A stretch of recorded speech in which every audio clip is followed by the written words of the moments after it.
Olá, bom dia aos nossos amigos, nossos irmãos que por mais uma vez estão presentes conosco para nos acompanhar em mais um culto de adoração ao Senhor, em mais um momento de celebração e engrandecimento ao nome de Jesus Cristo, nosso Salvador. Novamente é com alegria que estamos aqui no templo para realizarmos este culto e também transmitirmos ele ao auxílio dos irmãos que estão nos seus lares e também para aqueles que nos acompanham neste momento. Louvado seja Deus por este tempo de adoração que o Senhor nos permite ter com os nossos irmãos, ainda que distantes uns dos outros. Nós vamos já de imediato orar ao Senhor, pedindo a direção do nosso Deus. Em tudo temos que expressar essa nossa dependência dele, e ainda mais quando é para adorá-lo na beleza da sua santidade, por meio dos hinos, das orações, leitura e estudo da palavra do Senhor. Vamos ao nosso Deus em oração. Soberano Deus e Pai bondoso, Deus santo, Deus justo, Deus que reina sobre tudo e sobre todos, que governa todo o universo pelo poder que o Senhor tem. A Ti, ó Deus bendito, seja dado todo louvor, toda glória, toda adoração, e que somente, ó Deus santo, ao Teu precioso, temível e grande nome, seja prestado, ó Deus, toda a glória que lhe é devida. Nós, Pai, Te agradecemos por mais essa semana que o Senhor nos permitiu, pelos Teus cuidados, pelo livramento, pelas provisões, pela graça de Cristo que tem sido constante sobre as nossas vidas. Te louvamos porque o Senhor nos dá mais esta oportunidade de juntos lermos, orar, cantar e aprender mais e mais do Senhor. Deus, que o Espírito Santo seja o nosso guia neste momento de culto, para que de fato ele seja agradável a Ti, ó Pai. Prepara, Deus, os nossos corações.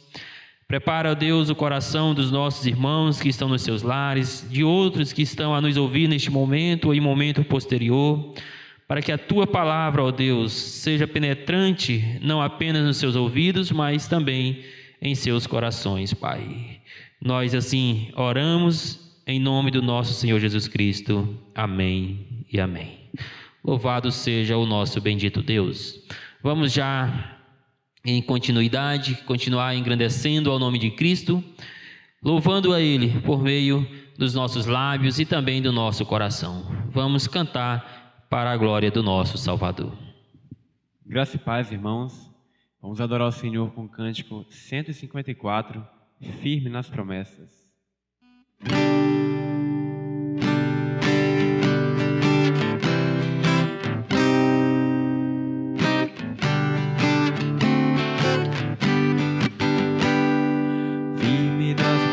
Do meu Salvador, cantarei louvores ao meu Criador. Fico pelos séculos do seu amor, firme nas promessas de Jesus. Firme, firme, firme nas promessas de Jesus, meu mestre.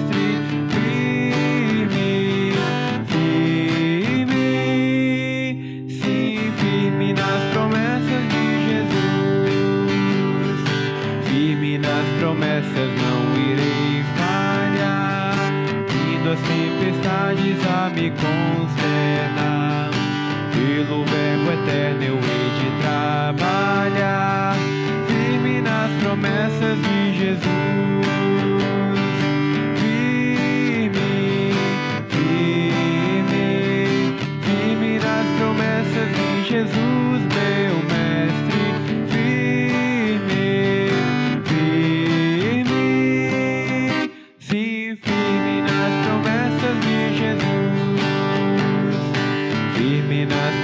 Sempre vejo assim purificação do sangue para mim. Plena liberdade gozarei sem fim, firme nas promessas de Jesus. Firme, firme,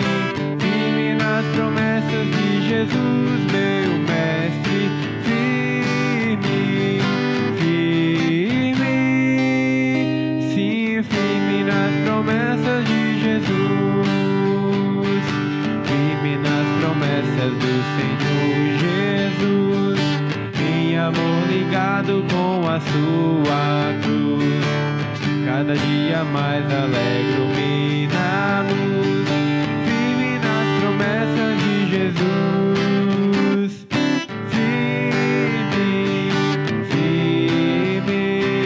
Firme nas promessas de Jesus, meu mestre.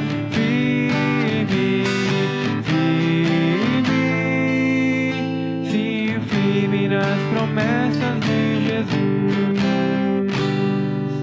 Amém? Vamos adorar agora com o cântico 367, firme na rocha.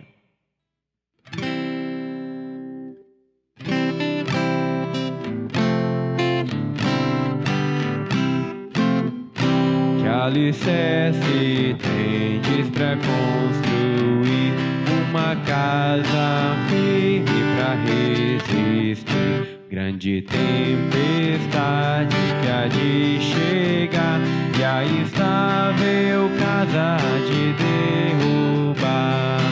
Nossa morada na rocha está, firme e segura ela ficará. Quando o temporal contra ela der, há de resistir todo o seu poder. Como faz a areia na fundação, fazem nossas obras na salvação. Pois alguém que só em si mesmo crê no Senhor Jesus ainda não tem fé. Nossa morada na rocha está, firme e segura ela ficará. Quando o temporal contra ela der, há de resistir todo o seu poder. Os cristãos, porém, que deveras creem, pelas obras mostram a fé que tem. Sua fé firmada no Salvador, na maior procela e luz sem temor. Nossa morada na rocha está, firme e segura ela ficará. Quando o temporal contra ela der, há de resistir todo o seu poder. Amém. Amém. Bendito seja o Cordeiro de Deus que tira o pecado do mundo. Que Ele possa sempre nos sustentar, nos fortalecer na fé, em meio aos momentos de adversidade dessa caminhada. Eu quero já, então, ler com os irmãos a palavra de Deus, que se encontra na primeira carta do apóstolo Pedro, capítulo 3, versículos de 18 a 22. Estaremos assim encerrando a exposição do capítulo 3 nesta manhã. À noite daremos início ao capítulo 4. Primeira carta de Pedro, capítulo 3, versículos 18 a 22, dizem assim: Pois também Cristo padeceu uma única vez pelos pecados, o justo pelos injustos, para conduzir vocês a Deus, morto sim na carne, mas vivificado no Espírito, no qual também foi e pregou aos espíritos em prisão, os quais, no outro tempo, foram desobedientes, quando aguardavam com paciência nos dias de Noé, enquanto se preparava a arca, na qual poucas pessoas, apenas 8, foram salvas através da água. O batismo, que corresponde a isso, agora também salva vocês, não sendo a remoção das impurezas do corpo, mas o apelo por uma consciência para com Deus, por meio da ressurreição de Jesus Cristo, que depois de ir para o céu, está à direita de Deus, ficando-lhe subordinados anjos, potestades e poderes. Louvado seja o nosso Deus. Senhor, nós queremos por mais uma vez suplicar a bondade do Senhor para este momento de estudo da Tua Palavra, Deus. Que o Senhor fale graciosamente aos nossos corações. Que o Senhor nos dê, por meio do Espírito Santo, a compreensão deste texto, as aplicações pertinentes às nossas vidas, de tal maneira, ó Pai eterno, que isso possa trazer crescimento e edificação para a nossa fé no Senhor Jesus, Pai. Nós assim oramos, confiantes e dependentes, no nome de Jesus Cristo. Amém. Amém, meus queridos. Louvado seja Deus. Vamos então estudar a palavra do Senhor. E antes de adentrarmos ao texto, precisamos mencionar algumas dificuldades de interpretações presentes nesse texto. Como expositores, sequenciais da palavra de Deus, nós temos, às vezes, algumas lutas com algum texto que de outra forma nós jamais o pregaríamos. E talvez este texto em pauta e também o texto da noite se encaixem bem nesse propósito, ou nessa situação. É o tipo de texto que dá vontade de passar por cima dele, de pular e ir para o texto seguinte. No entanto, devido à forma sequencial de exposição da palavra de Deus, não podemos fazer isto, e então temos que lutar com o texto e, na dependência do Espírito Santo, conseguir aprender as lições principais dele e aplicar às nossas vidas nos dias de hoje. Mas, de fato, estudiosos concordam que este texto é um forte candidato a ser o texto de mais difícil interpretação de toda a Bíblia. Para você ter ideia, Martinho Lutero, ao estudar esse texto, depois de muita luta com o texto, depois de muito estudá-lo, chegou à seguinte conclusão: que ele não sabia o que Pedro quis dizer nesta porção do texto, irmãos. Para você ter ainda uma ideia mais ampla dessa dificuldade de interpretação, eu menciono dois pregadores que talvez sejam os mais conhecidos no nosso país, o pastor Augusto Nicodemos e o pastor Hernando Dias Lopes.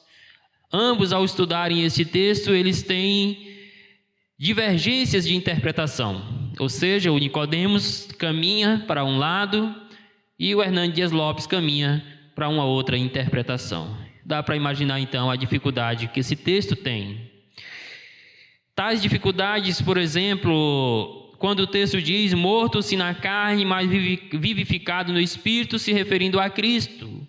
Esse Espírito seria com letra minúscula, se referindo ao Espírito humano de Cristo, ou seria com letra maiúscula, se referindo ao Espírito Santo. Também quando diz que ele foi e pregou aos espíritos em prisão no tempo de Noé. Quem são estas pessoas ou estes espíritos em prisão do tempo de Noé? Há uma divergência quanto a isto. Alguns dizem que são anjos caídos, outros que são de fato as pessoas, a geração de Noé que estava aprisionada nos seus pecados. Mas há dificuldades. Ainda, dependendo desta interpretação que se dá a quem são esses espíritos de prisão, vem a pergunta: Cristo desceu ao inferno? Uma outra dificuldade é quando o texto diz que o batismo que agora salva vocês. Então, o batismo a salvação é pelo batismo ou é pela fé em Cristo Jesus? Isso nós vamos ver no decorrer do texto, mas apenas para mencionar algumas dificuldades na interpretação do texto. Mas antes eu quero ainda mencionar algumas interpretações diferenciadas para este texto. Há, por exemplo, e vale dizer, estas interpretações, ou algumas delas, são defendidas há anos por grandes homens, grandes estudiosos das Escrituras. Uma diz o seguinte, que Cristo desceu literalmente ao inferno em espírito. E esta interpretação diz que Cristo foi ali para proclamar as almas dos pecadores que lá estavam presas desde o dilúvio. Outra ainda diz que depois da sua morte e antes da ressurreição, neste intervalo entre a ressurreição e a ascensão aos céus, Jesus Cristo pregou aos anjos caídos. Uma outra interpretação diz que o Cristo ressurreto, quando ascendeu aos céus, no seu momento de exaltação, ele passou pelo reino onde são mantidos pelo reino das trevas, ou este reino da prisão aqui, onde são mantidos os anjos caídos, e proclamou a sua vitória sobre eles. Esta é uma outra interpretação, que Jesus Cristo, ao ascender aos céus, passou aqui pelo reino das trevas, onde os anjos caídos estão, e proclamou a eles a sua vitória. Uma outra interpretação, e creio esta ser mais coerente com o texto, e aqui vamos defender na interpretação do texto, é que Cristo proclamou a salvação por intermédio de Noé, ao povo que viveu ali antes do dilúvio, tá? Esta é uma das interpretações mais aceitáveis durante muitos séculos, tá? De que, na verdade, esses espíritos em prisão se referem às pessoas da geração de Noé, e que Cristo estava em espírito por meio de Noé, pregando o evangelho àquelas pessoas. Nós vamos abordar isto mais à frente. Agora, meus irmãos, o importante é entender que, apesar dessas dificuldades interpretativas, o texto ele cumpre o seu propósito designado pelo autor. Nós temos essas dificuldades, mas vale ressaltar que os leitores originais não tiveram a mesma dificuldade que nós temos com esse texto, porque eles compreenderam perfeitamente o que Pedro queria dizer com tudo isto.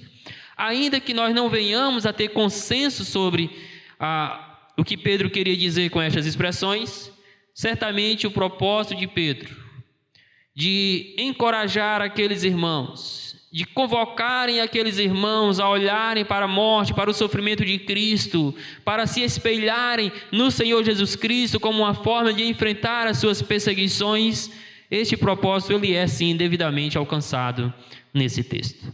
Tendo dito isto, então vamos ao estudo do texto, e a ideia central que queremos desenvolver nesse texto é a seguinte: o crente precisa lidar com as perseguições da sua fé, olhando para Cristo, que sofreu por meio da morte, mas foi exaltado por meio da ressurreição. Este é o propósito principal do texto, que foi devidamente alcançado para a vida dos seus leitores. Mostrarem que assim como Cristo foi perseguido, assim como Cristo sofreu, inclusive sofreu a morte, Cristo foi exaltado na ressurreição, e semelhantemente também vai acontecer com os crentes. Ainda que eles sejam perseguidos, ainda que eles enfrentem sofrimento, ainda que eles sejam ameaçados, difamados, ainda que eles tenham que sofrer o martírio, um dia eles serão exaltados por meio também da ressurreição. Eu quero destacar então no texto duas lições que nos motivam a passar pelo sofrimento, olhando para esse nosso Senhor Jesus Cristo, que sofreu sim na morte, mas foi exaltado na ressurreição. A primeira lição, então, diz respeito aos sofrimentos de Cristo, versículos 18 a 20. Veja que o texto começa com algumas afirmações a respeito dos sofrimentos do Senhor Jesus Cristo. Pois também Cristo padeceu uma única vez pelos pecados, o justo pelos injustos. Esta expressão, pois também Cristo, liga o que vai ser dito ao que foi dito anteriormente, sobre o sofrer por praticar o bem. Pedro já havia ensinado isto aos irmãos, que o crente ele é bem-aventurado quando ele sofre pela prática da justiça, que é melhor que ele sofra pela prática do bem do que como um malfeitor. Então, pois também Cristo, liga o argumento desse texto ao texto anterior, para mostrar àqueles irmãos que Cristo é este exemplo do que é sofrer por causa da justiça, do que é sofrer por causa da prática do bem, do que é sofrer em favor de outros. Pedro chama a atenção dos seus leitores para o exemplo de Cristo, para dizer que Cristo sofreu injustamente por fazer também o bem. Então observe agora no texto 4 afirmações sobre o sofrimento de Cristo. A primeira afirmação é que os seus sofrimentos foram reais. Veja o que diz o texto: Cristo padeceu, Cristo sofreu. Meus irmãos, com esta afirmação, fica claro que os sofrimentos de Cristo foram reais, que tudo quanto as Escrituras prometeram a respeito de Jesus Cristo, como por exemplo o capítulo 53 de Isaías, cumpriram plenamente na pessoa de Jesus Cristo. Que todo aquele sofrimento que nós vemos ao ler os evangelhos, todos aqueles escárnios, todos aqueles atos de crueldade aos pés da cruz e na cruz, foram reais na pessoa de Jesus Cristo. De fato, Pedro diz: Cristo padeceu, Cristo sofreu, e sofreu muito, meus irmãos. Nós jamais devemos colocar em questão a realidade dos sofrimentos de Cristo e nem tampouco os propósitos deste sofrimento.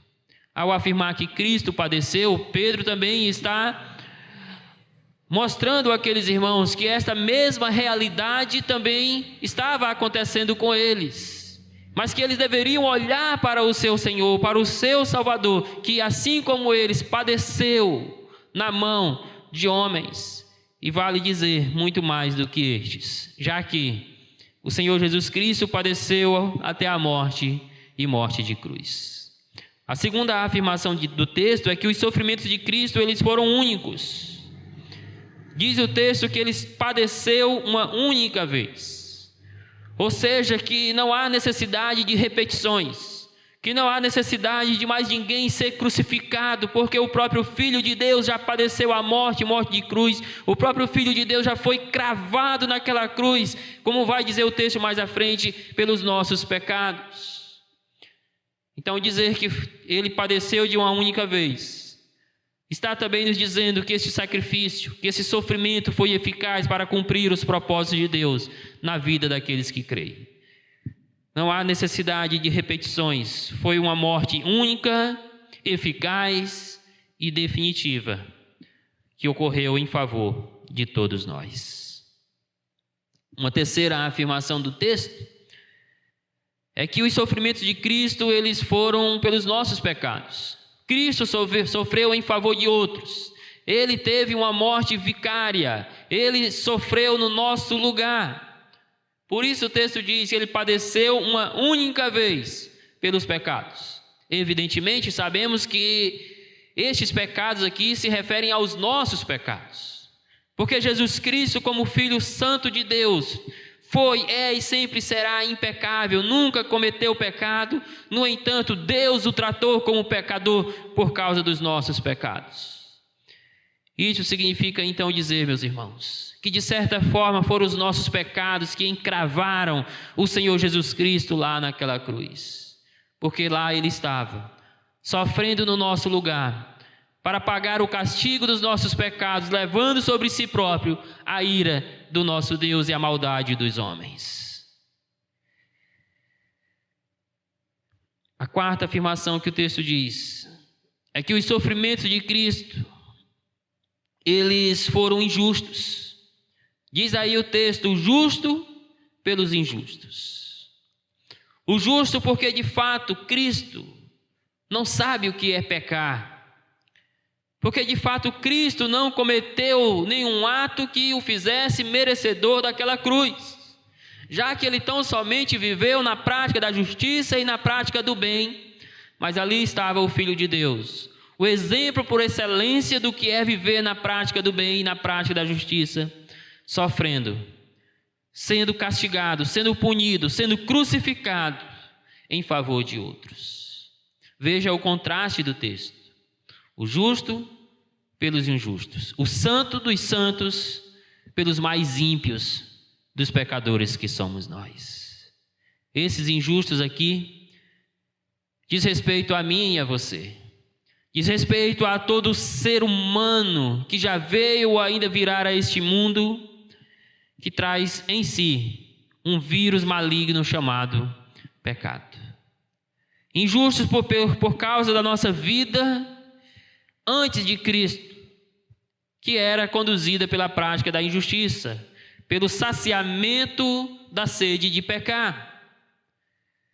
Mas Pedro diz que Jesus padeceu uma única vez pelos nossos pecados e que ele, o justo, padeceu pelos injustos. Morreu por nós pecadores, irmãos.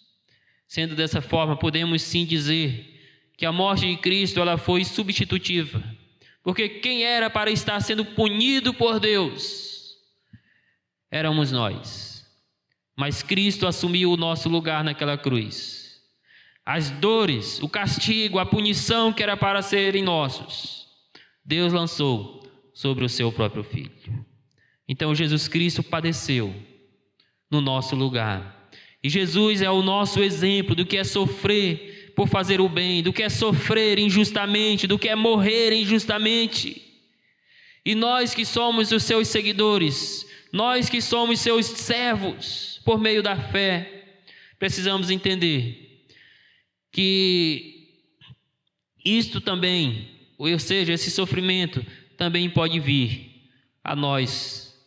E devemos estar prontos, preparados, meus irmãos, para sofrermos, por fazermos a vontade de Deus. Todo esse sofrimento de Cristo foi para que se cumprisse nele a vontade do Pai. E a vontade de Deus era que ele pudesse morrer naquela cruz em nosso lugar. Por isso que Pedro já disse anteriormente que se for da vontade de Deus é melhor sofrermos por fazer o bem do que por fazer o mal. Cristo sofreu por fazer o bem, por fazer a vontade do Pai. E nós, como seus seguidores, à medida que nos inclinamos a fazer o bem, à medida que nos inclinamos a viver segundo a vontade de Deus, também podemos ser expostos a muito sofrimento. Mas o texto segue ensinando que os sofrimentos de Cristo tiveram um propósito bem específico. Este padecimento do Senhor, esta morte de cruz não se deu por acaso. Não é apenas fruto da maldade do homem. Foi para que se cumprisse um propósito específico de Deus nele, em favor das nossas vidas. Veja o que diz o texto ainda. Para conduzir vocês a Deus, morto-se na carne, mas vivificado no Espírito. A morte sacrificial, substitutiva de Jesus Cristo foi não apenas para salvar o pecador por meio da fé, mas para levá-lo de volta a Deus. Esta é a ideia do texto, que embora Cristo tenha sofrido injustamente, os seus sofrimentos tinham propósitos definidos pelo Pai desde antes da fundação do mundo, e este propósito era conduzir pecadores de volta ao Pai, religar pecadores que foram afastados por causa do pecado, separados de Deus, de volta ao seu Criador por meio da fé no seu Filho. O verbo conduzir, que Pedro usa aí para conduzir vocês a Deus, tem o sentido de levar ou trazer de volta. A ideia, meus queridos, é de que por meio da sua morte, Jesus providenciou o meio de o pecador voltar à presença de Deus, de ele ser religado àquela comunhão que ele tinha com o Pai, ou que Adão e Eva tinham com Deus antes do pecado entrar no mundo. Jesus Cristo é o elo de ligação entre o pecador e Deus. Por isso foi necessário tanto sofrimento, por isso Jesus Cristo teve que ser ameaçado, escarnecido, zombado, perfurado, crucificado, para que em sua morte pudesse assim nos conduzir de volta ao nosso Pai por meio da fé. A expressão morto-se na carne significa que o meio que Deus escolheu de levar-nos de volta para Ele foi a morte do seu Filho. Morto-se na carne aqui diz respeito então à morte física de Cristo, aos sofrimentos físicos que Jesus Cristo passou, enfrentou no seu corpo. Cristo sofreu no seu corpo, Cristo padeceu de morte, para que pudesse, por meio dela, nos reconciliar com o nosso Deus.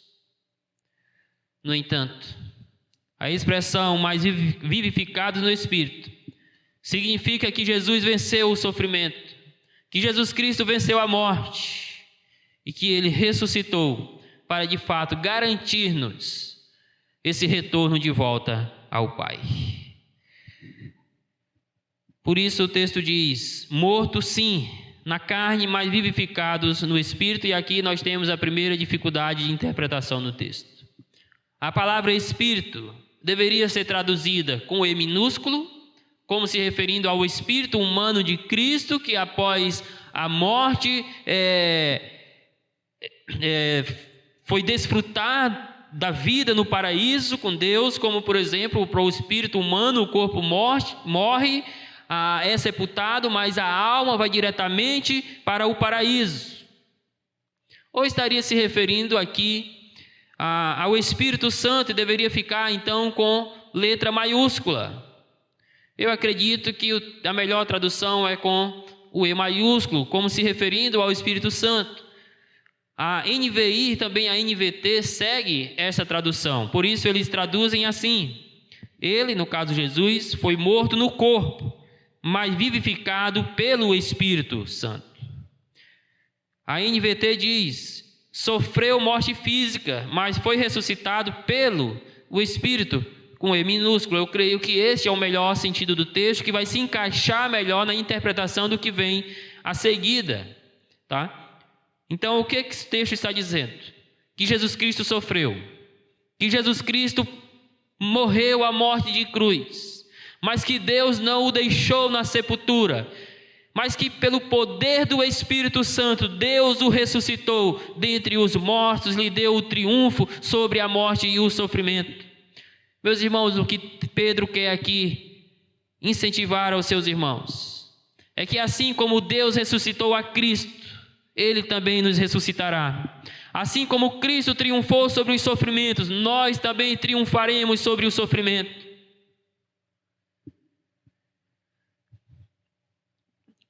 Mas veja ainda em seguida que o texto usa um exemplo do Antigo Testamento para mostrar que esse propósito pretendido na morte de Cristo, ele foi plenamente alcançado.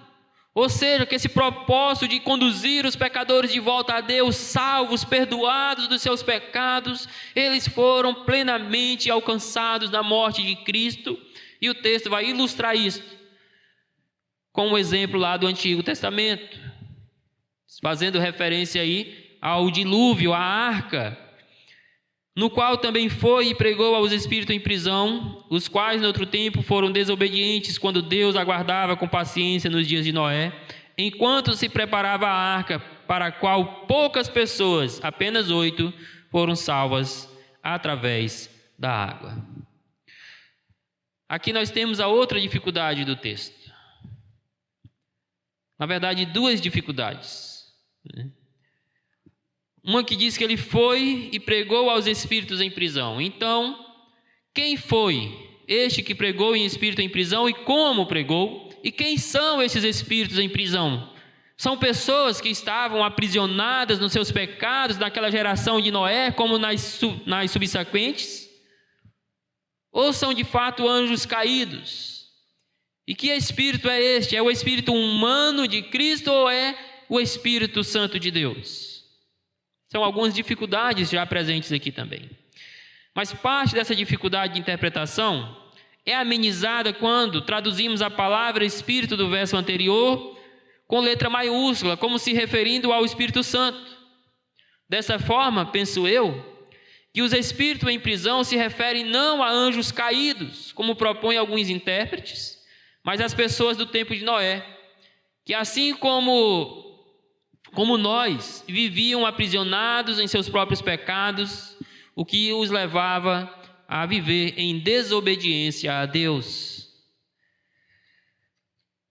Assim, meus irmãos, o significado do texto, acredito eu, é que Cristo estava em espírito, ou por meio do Espírito, pregando através de Noé, aquela geração antes do dilúvio. Esta interpretação, ela se encaixa também no contexto de 1 Pedro, naquilo que foi dito no capítulo 1, no versículo 11. Ali é afirmado que o Espírito de Cristo estava presente nos profetas do Antigo Testamento, quando eles anunciaram de antemão os sofrimentos e a morte de Jesus Cristo. Ora, se este Espírito estava presente nos profetas, também estava presente em Noé como proclamador da justiça de Deus. Por isso, em 2 Pedro 2,5, que se encaixa também nesse contexto, o apóstolo se refere a Noé como o pregador da justiça. Ele diz lá: e ele não poupou o mundo antigo, mas preservou a Noé, pregador da justiça, pregador do evangelho, e mais 7 pessoas, quando fez vir o dilúvio sobre o mundo de ímpios. Então acredito eu, que quando o texto diz que foi e pregou, foi em espírito e pregou aos espíritos que estavam em prisão, ele está dizendo que Cristo estava, por meio do Espírito, pregando através de Noé, aquela geração ímpia, para que ela pudesse se arrepender dos seus pecados, crerem em Cristo, serem libertadas do aprisionamento que o pecado os deixou, ainda que apenas 8 pessoas deram ouvidas a esta mensagem, Noé e seus familiares. O restante foram engolidos pelo dilúvio, como manifestação da ira de Deus. Neste exemplo fica claramente a eficácia da obra de Cristo. Fica claramente para nós que os sofrimentos de Cristo alcançaram o propósito específico definido por Deus, que foi salvar aquelas pessoas.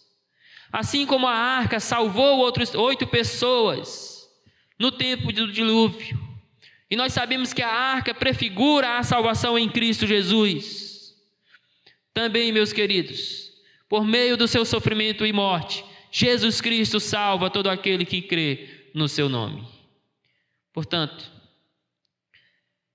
com isso Pedro incentiva aos seus leitores, incentiva a nós, a lidarmos com os sofrimentos olhando para o exemplo de Cristo, que padeceu injustamente no nosso lugar, que sofreu no nosso lugar, e que mediante a sua morte e a sua ressurreição, ele foi exaltado à destra de Deus Pai, para que fôssemos reaproximados com Deus, irmãos.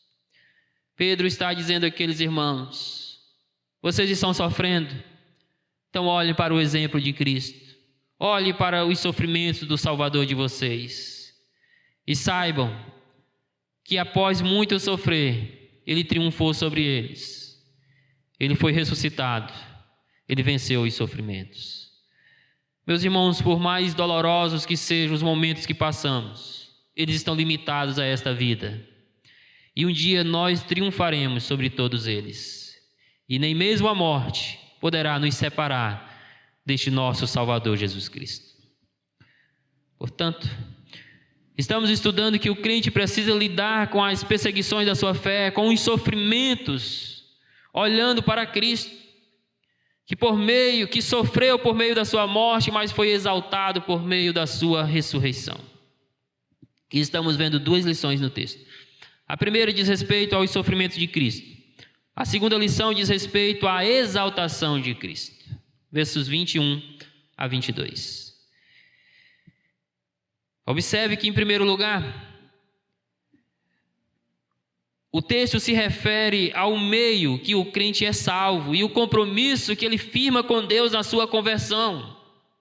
Veja aí o texto: o batismo, que corresponde a isto, agora também salva vocês, não sendo a remoção das impurezas do corpo, mas o apelo por uma consciência para com Deus. Aqui é a outra dificuldade do texto. Porque o texto diz o batismo, que corresponde a isto, ou seja, aquela salvação lá por meio da arca, da arca, agora também salva vocês. Então a pergunta é: o batismo salva? Evidentemente a resposta é não, o batismo não salva. O que nós precisamos entender é o porquê Pedro está usando este termo desta maneira, e assim compreendermos o contexto exato do texto. Então, como já dito, esse termo batismo, irmãos, ele não salva. O ato batismal não salva. E Pedro está usando aqui apenas como um símbolo externo da salvação. Da mesma forma que a arca simbolizava a salvação em Cristo Jesus. Ninguém foi salvo pela arca. Aquelas pessoas foram regeneradas, justificadas, perdoadas, não porque entraram na arca, mas por meio da fé no Messias prometido. Mas aquela arca prefigurava a salvação em Cristo, simbolizava a salvação pela fé. De igual forma, o batismo não salva, mas ele simboliza externamente a salvação de um pecador. Marcos também usa um texto semelhante a este, quando ele diz lá no capítulo 16, versos 15 e 16, e disse-lhes: vão por todo o mundo e preguem o evangelho a toda criatura. Quem crê e for batizado será salvo. O próprio Jesus está falando. Quem, porém, não crê, será condenado.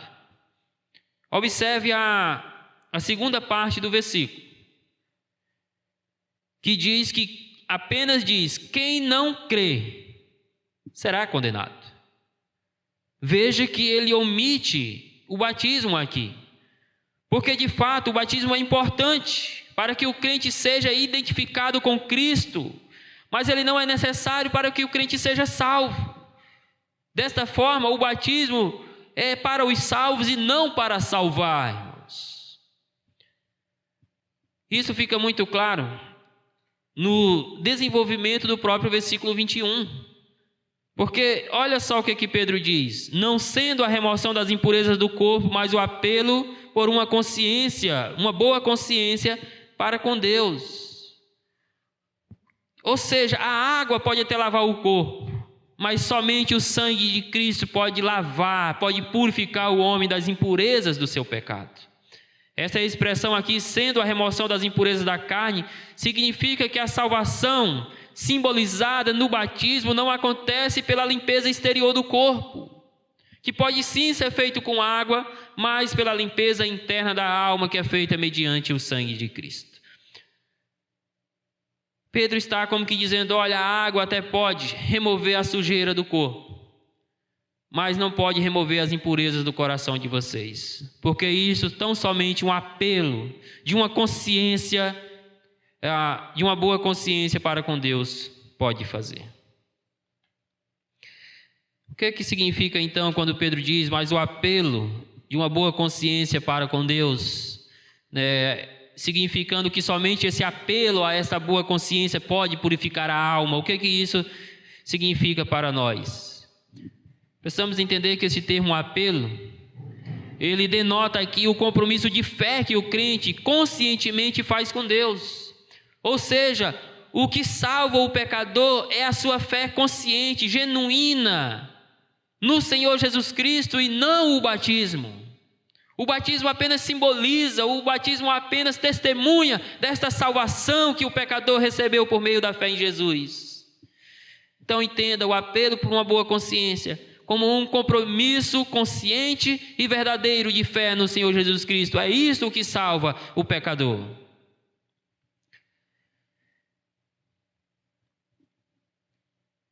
Ao crente em Cristo, meus irmãos, ao crer em Cristo, o pecador está conscientemente confessando, assumindo a sua condição de pecador diante de Deus, reconhecendo as implicâncias dessa sua profissão de fé, como por exemplo o abandono do pecado e o sofrimento que esta fé pode trazer para ele.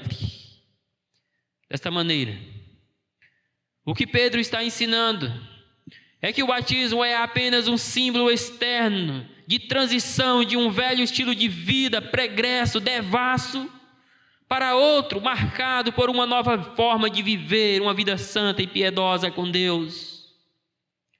E ao aceitar o batismo, a pessoa está publicamente se identificando com Cristo, aceitando a sofrer e a ser hostilizado por causa da sua fé nele. É por isso que Pedro cita o batismo aqui. Porque naquela ocasião, irmãos, ser batizado significaria identificar-se com o sofrimento de Cristo, significaria abraçar a fé com um compromisso de até morrer, se fosse preciso, em defesa da sua fé. Infelizmente, nos dias de hoje, o batismo virou modismo em muitas igrejas. O batismo foi banalizado, perdeu o seu significado na vida de muitas igrejas. E muitos dos que descem as águas batismais de hoje não têm este entendimento de que o batismo é um símbolo externo da sua salvação, é um testemunho da sua salvação, e é uma forma em que publicamente ele está se identificando com o Senhor Jesus Cristo, firmando um compromisso com Ele até para a morte, se for preciso. E aí faz todo sentido Pedro mencionar o batismo, porque aqueles irmãos estavam sofrendo, e Pedro está dizendo: vocês foram batizados, vocês foram... No batismo vocês se identificaram não apenas com o Salvador, mas também com os sofrimentos dele. Então estejam prontos, estejam preparados para lidar com tudo isto.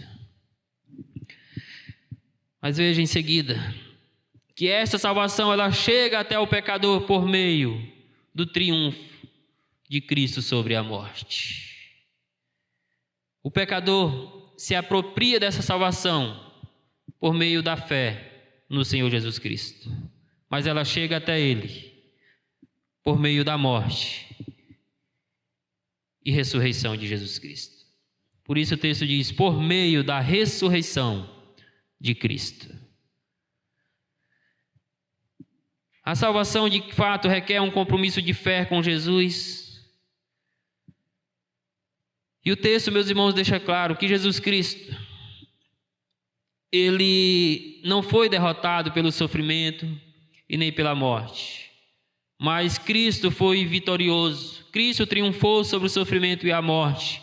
E hoje nós cremos não num Cristo que está sepultado, mas num Cristo ressurreto e glorificado, que está à destra de Deus Pai. O propósito de Pedro, ao dizer que por meio da ressurreição de Cristo,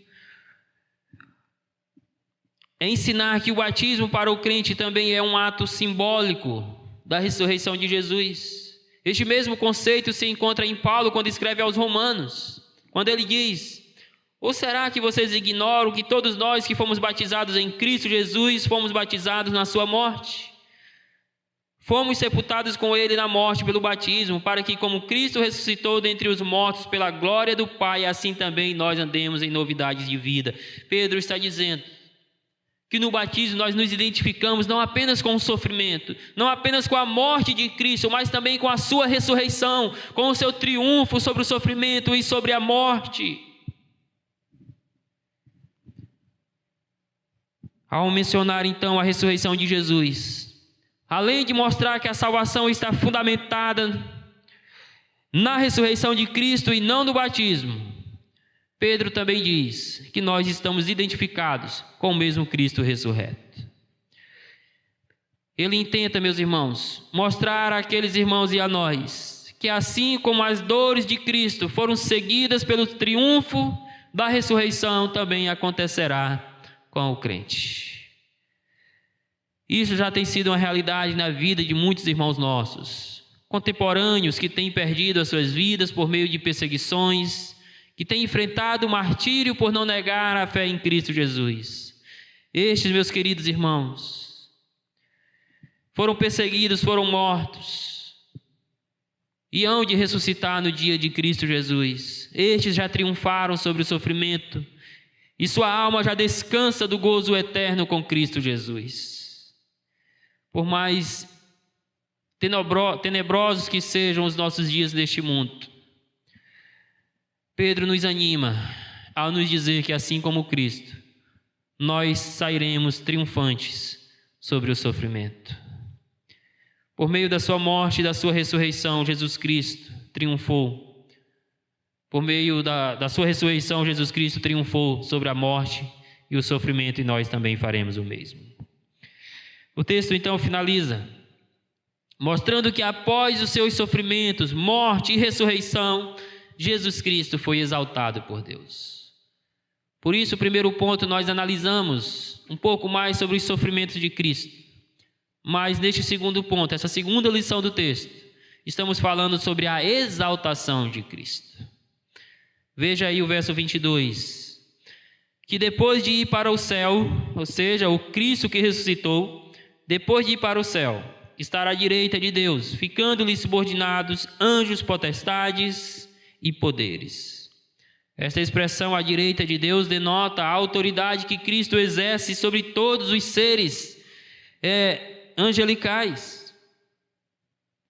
E o ensino de Pedro, então, é que Jesus Cristo, ele foi sim humilhado na cruz. Ele padeceu sim durante o seu ministério e a sua crucificação. Mas que após a sua ressurreição, ele foi exaltado em resposta à oração que ele mesmo fez antes do Calvário. Porque lá em João 17,5, Jesus, nos momentos que antecediam a cruz, fez a seguinte oração: e agora, ó Pai, glorifica-me contigo mesmo com a glória que eu tinha junto de ti, antes que houvesse mundo. Pedro está ensinando, meus irmãos, que se cumpriu aqui a oração que Jesus Cristo fez. E Deus o exaltou de sobremaneira, que o levou de volta aos céus, o colocou à sua destra, à sua direita, como sinal de autoridade que ele tem sobre tudo e sobre todos. Este é o Cristo que padeceu e morreu, mas é o Cristo que ressuscitou ao terceiro dia e foi exaltado por Deus, retornando ao seu lugar de glória, juntamente ao lado do Pai. Por isso Pedro usa esta ordem. Primeiro, ele sofreu, Primeiro, ele sofreu e morreu. Depois, ele ressuscitou e foi exaltado à glória eterna. Conosco não será diferente. Antes da glória, sempre vem o sofrimento, irmãos. Portanto, assim como aconteceu com Cristo, o sofrimento na vida do crente é apenas um degrau para a glória celestial, para a entrada no reino dos céus.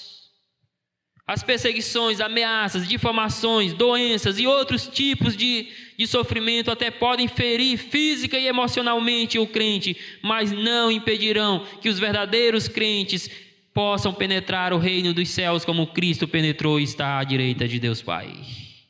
E a garantia que o texto dá para tudo isso é o fato de Jesus ter padecido na carne, mas ter ressuscitado e subido aos céus, e agora estar à direita de Deus. Então, meus queridos, concluindo, nós estudamos que o crente precisa lidar com as perseguições da sua fé, com os sofrimentos dessa vida, olhando para Cristo, que sofreu sim por meio da morte, mas foi exaltado por meio da ressurreição, e hoje está na presença do Pai. Aprendemos então que Jesus passou por muito sofrimento. Aprendemos também que depois desse sofrimento, Cristo foi exaltado. E o mesmo acontecerá com o crente. E eu quero deixar 3 aplicações. Primeira, à luz desse texto, fica claro que nada além de Cristo pode higienizar a alma de um pecador das impurezas do pecado e lhe dar a salvação por meio da fé. Nada, meus queridos irmãos, pode higienizar a alma de um pecador, pode remover as sujeiras do seu coração, da sua alma, e lhe dar a salvação, senão o precioso sangue do nosso Senhor Jesus Cristo. Nem o batismo salva, nem as boas obras, nem imoralidade, nem religiosidade, nem a classe social, etnia, pode limpar a alma do pecador. Tão somente o precioso sangue de Jesus pode fazer isso. O texto deixa muito claro isso. O que salvou aquelas pessoas no tempo de Noé não foi a arca, foi a fé em Deus. O que salvou os leitores de Pedro não foi o batismo, foi a fé em Cristo Jesus. O que salva os pecadores hoje não é batismo, não é boas obras, não é moralidade, religiosidade, classe social, dinheiro, etnia e nenhuma outra coisa. É a fé em Jesus Cristo. Porque só o sangue de Jesus pode de fato remover as impurezas do pecado do coração do homem. A terceira aplicação é, na verdade, um desafio para você, que ainda está com a sua alma suja de pecado, que ainda está com o seu coração contaminado pelo lixo do pecado. É um desafio para que você venha a Cristo neste momento. Venha a Jesus com toda a confiança de que você encontrará nele graça e perdão para levar você de volta ao Pai. Venha a Jesus Cristo em reconhecimento de pecado, em confissão de pecado, com fé e arrependimento, na certeza de que Deus graciosamente lhe aceitará de volta por meio de Jesus Cristo.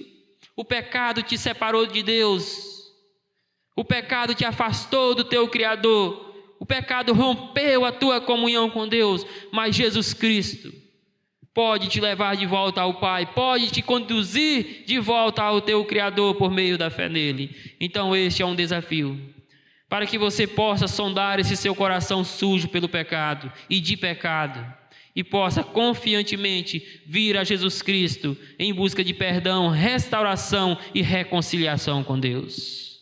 Que você possa fazer isto hoje mesmo. Não deixe para amanhã, porque o amanhã não lhe pertence. Venha a Cristo, ó pecadores. A terceira aplicação é uma palavra de encorajamento aos nossos irmãos que estão sofrendo por causa da sua fé, ou que estão sofrendo por causa de outros fatores, como enfermidade, como esta pressão que estamos passando por conta deste vírus, da Covid-19. Esta é uma palavra de encorajamento, de fortalecimento, de consolação para o seu coração neste momento. E é o seguinte: o fato de Jesus Cristo ter vencido os sofrimentos e a morte, e estar sentado à direita de Deus, significa, meus queridos, que aqueles que estão em Cristo também vão ter esse triunfo. Vão vencer o sofrimento, vão vencer a morte, vão subir aos céus para desfrutar da presença de Deus. Isso também significa que o Senhor Jesus Cristo, que hoje está à destra do Pai, Ele pode interceder por você. Ele pode lhe ajudar nos seus momentos de dores, de angústia, de sofrimento, de aflições. Tão somente descanse o seu coração em Cristo Jesus e esteja de fato consciente de que você precisa lidar com as perseguições, as dores, os sofrimentos, olhando para o Senhor Jesus Cristo, que padeceu na morte, mas foi exaltado na ressurreição.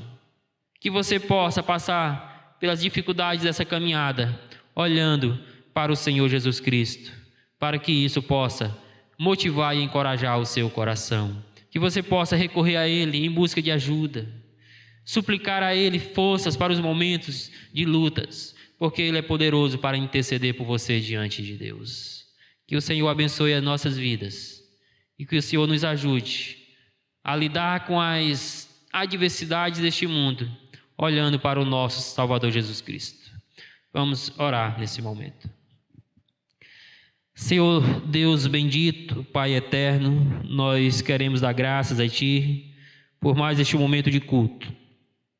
Peço, ó Deus, que a Tua palavra tenha sido eficaz na vida dos nossos ouvintes, dos nossos irmãos, e que venha, ó Deus, auxiliá-los nos momentos de dificuldades, de lutas da caminhada cristã. Que a Tua palavra, ó Deus, também se faça penetrante nos ouvidos e corações daqueles que ainda estão sujos pelo pecado, ó Deus. Que o Senhor possa trazê-los a Ti, e por meio do sangue de Cristo lavar, purificar, remover todo o lixo do pecado que está nos seus corações, para que eles sejam religados à comunhão contigo, Pai querido. Nós assim oramos, agradecidos, em nome de Jesus Cristo. Amém. Que Deus, em Cristo Jesus, possa abençoar a todos os nossos irmãos, os nossos ouvintes, e que à noite possamos novamente estar adorando a Deus na beleza da sua santidade. Deus os abençoe. E aí, espero que você tenha gostado desse vídeo que você acabou de assistir. Não se esqueça de dar seu joinha, seu like, compartilhar esse vídeo e se inscrever no nosso canal e ativar o sininho.